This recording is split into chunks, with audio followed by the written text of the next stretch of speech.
Hi, I'm Ed Dombrowski, Wakefield Town Councilor. Each year in March, Wakefield Alliance Against Violence, or WAVE, hosts an event to raise awareness for the White Ribbon Campaign. This is a project where men in communities across the country and around the world take a pledge to never commit, condone, or remain silent about violence against women and girls, and all forms of gender-based violence and discrimination. Perhaps now more than ever, the need for awareness of these important issues is critical. This year, I'm honored to introduce some amazing members of our community from different backgrounds and experiences, all united by one common goal: a deep commitment to stand up, speak out, and take the pledge to inspire a more hopeful tomorrow. Why do you feel it's important to speak out against domestic violence? 1 in every 3 to 4 women are victims of domestic violence. 85% of domestic violence cases are women. A lot of these women don't have voices for a multitude of reasons, but they have all suffered significant mental abuse. Sometimes that's physical, and we need to be a voice for them. I think by speaking out against domestic violence, we actually help raise awareness of the seriousness of the issue. And also, too, I think it's important for me as a man to speak out in order to show that domestic violence is more than just a women's issue, and it's an issue that impacts us all and that we all should speak out against.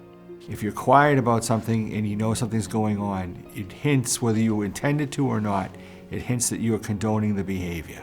It's important to be recognized as someone who understands the problem, who can be a source of support to help connect people with either professional resources or perhaps even similarly situated individuals who can help ease the transition from the bad situation they might be in to a safer, more sustainable situation in the future. We need to educate people on domestic violence towards women and young girls, and I think that's where it all starts: education. Education is going to foster commitment and responsibility, and then we can begin to see attitudinal changes, and that's going to lead to the right path where we want to go with this. You know, years ago when I had my law office, many years ago, I had a client, and that client was actually suffering domestic violence and really broke up the entire family.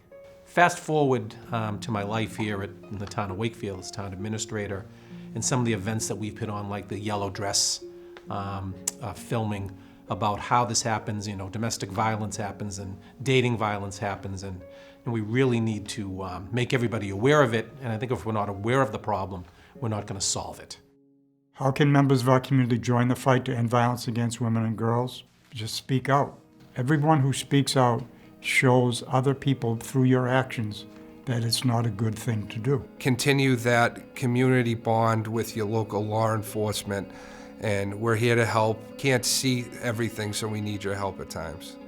People who are intimidated to speak out or feel that they're going to be, threatened physically, other people could speak up for them, offer their help, maybe reach out to a family member on their behalf. As a community, we could all probably make a big change. First, I would start with WAVE, the Wakefield Alliance Against Violence. It's a fantastic organization. It's all volunteer. They work to prevent all types of violence, but certainly domestic violence and domestic violence against females is very high on their priority list. I think it's also important to make sure that I set an example and teach them how to avoid toxic masculinity, how to grow up to be men who are compassionate, who are empathetic, who treat everyone with respect. They often have very bad consequences, and it can honestly degrade a person. So by speaking out against these attacks and stopping them, it can make them feel more protected and safe. If you see something that doesn't look right or out of place or clearly looks wrong, you need to speak up. Always remember that we are here to help. If it's a situation that we're not made aware of or we have no knowledge of, then there's really not a lot that the police would be able to do to help these people. The only way we're going to end this violence is to remain unified and constant in our resolve that we will not hide behind the sheets. We will not hide behind the curtains.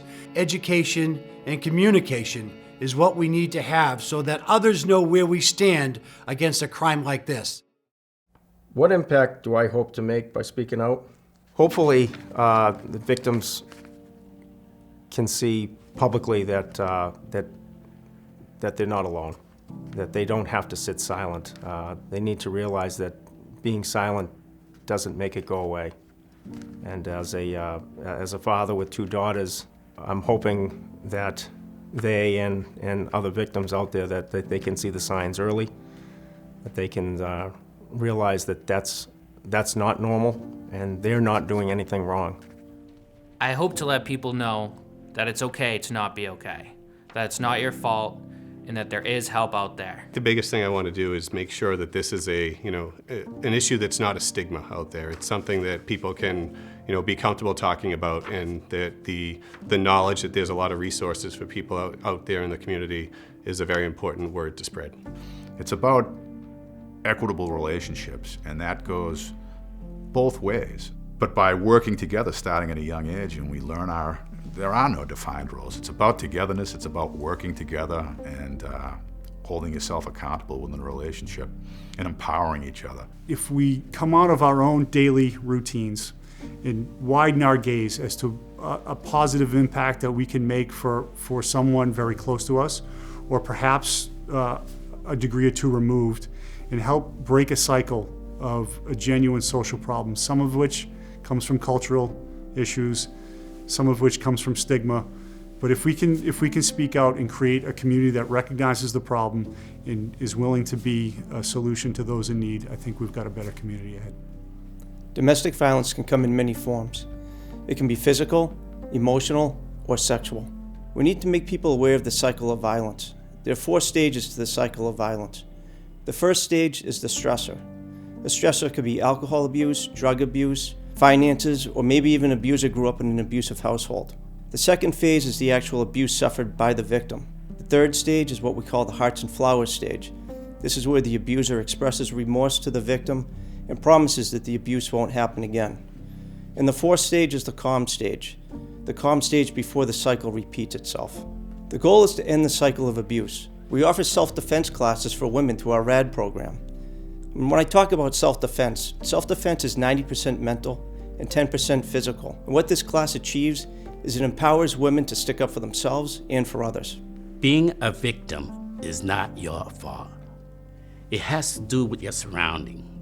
And that's why education is very, very important. And I hope everyone works together. If you see something, say something or do something.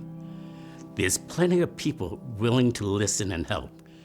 And that's very important. We have to work together in this community, but not only this community, the Commonwealth.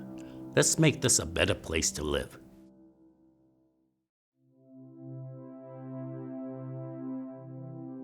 I promise. I promise. I promise. To never commit, condone, or remain silent. Or remain silent. Or remain silent. About men's violence against women and girls. From this day forward. From this day forward. From this day forward. I promise to be part of the solution. I promise to be part of the solution. I promise to be part of the solution. In ending violence against women and all gender-based violence. In ending violence against women and all gender-based violence.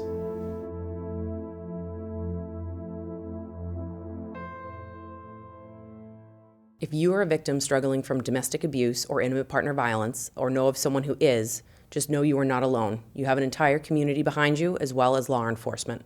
There are many resources available to those who are struggling or those who want to find out ways to help someone who's struggling. And you can visit the Wakefield Alliance Against Violence website, visit the resources tab to find out all of the different local resources available to you. I also encourage you to reach out to your local law enforcement agency to report the abuse.